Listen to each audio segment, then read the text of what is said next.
किसी भी आक्रांता को महिमा मंडन नहीं करना चाहिए। आक्रांता का महिमा मंडन का मतलब देशद्रोह की नींव को पुख्ता करना, और स्वतंत्र भारत ऐसे किसी देशद्रोही को स्वीकार नहीं कर सकता है।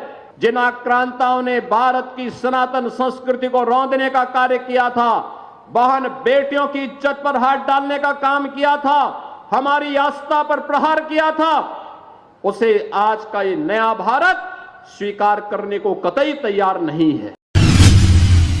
बहनों और भाइयों, ये वही जनपद है जो पहले अव्यवस्था और अराजकता का शिकार हुआ करता था।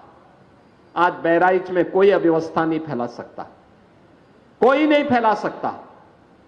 आज उत्तर प्रदेश में आप देख रहे होंगे, महाकुंभ के इस भव्य आयोजन के बाद पूरी दुनिया उत्तर प्रदेश की तरफ कौतूहल की निगाहों से देख रही है। आपने अभी 2 दिन पहले देश की संसद में आदरणीय प्रधानमंत्री जी के द्वारा महाकुंभ पर दिए गए वक्तव्य को आप लोगों ने सुना होगा। प्रधानमंत्री जी ने भूरी भूरी प्रशंसा की है उत्तर प्रदेश वासियों की और महाकुंभ के आयोजन की। मानवता का इतना बड़ा आयोजन दुनिया में कहीं नहीं हुआ है, कोई नहीं कर सकता है। उत्तर प्रदेश में हुआ है। मां गंगा, मां यमुना, मां सरस्वती की त्रिवेणी के संगम में 66 करोड़ से अधिक लोग श्रद्धालु जनों का आगमन। ये भारत की महान सनातन संस्कृति की युग गाथा को अनंत काल तक गाने के लिए आने वाली पीढ़ी को विरासत के रूप में छोड़ चुकी है, और उसी परंपरा का एहसास कराने के लिए आज मैं आपके पास आया हूं। आप सबसे कहने के लिए, एक तरफ एक भारत श्रेष्ठ भारत की परिकल्पना साकार हो रही है, पूरा देश एकजुट होकर के कार्य कर रहा है।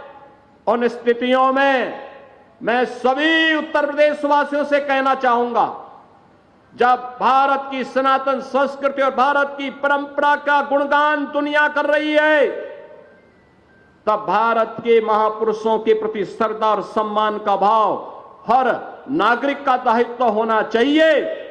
उन स्थितियों में किसी भी आक्रांता को महिमा मंडन नहीं करना चाहिए।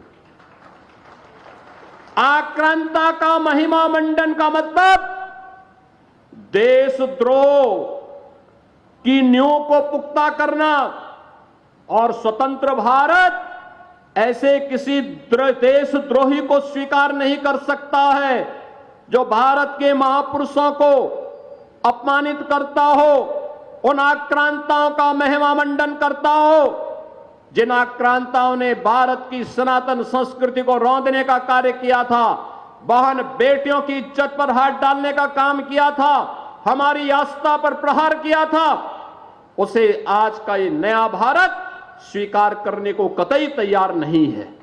और इसीलिए मैं आपके कहने के लिए आया हूं, विकास की एक गाथा तभी आगे बढ़ सकती है जब हम अपनी विरासत को पूरे गौरव के साथ आगे बढ़ाने का काम कर रहे हैं।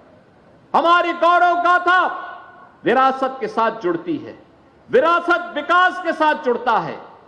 विरासत और विकास की अद्भुत गाथा का ही एक नया रूप है बहराइच का, जहां मेडिकल कॉलेज भी बन गया है, और साथ साथ हमने बहराइच का बाईपास भी स्वीकृत कर दिया है। बहराइच में एक नया बाईपास भी होगा।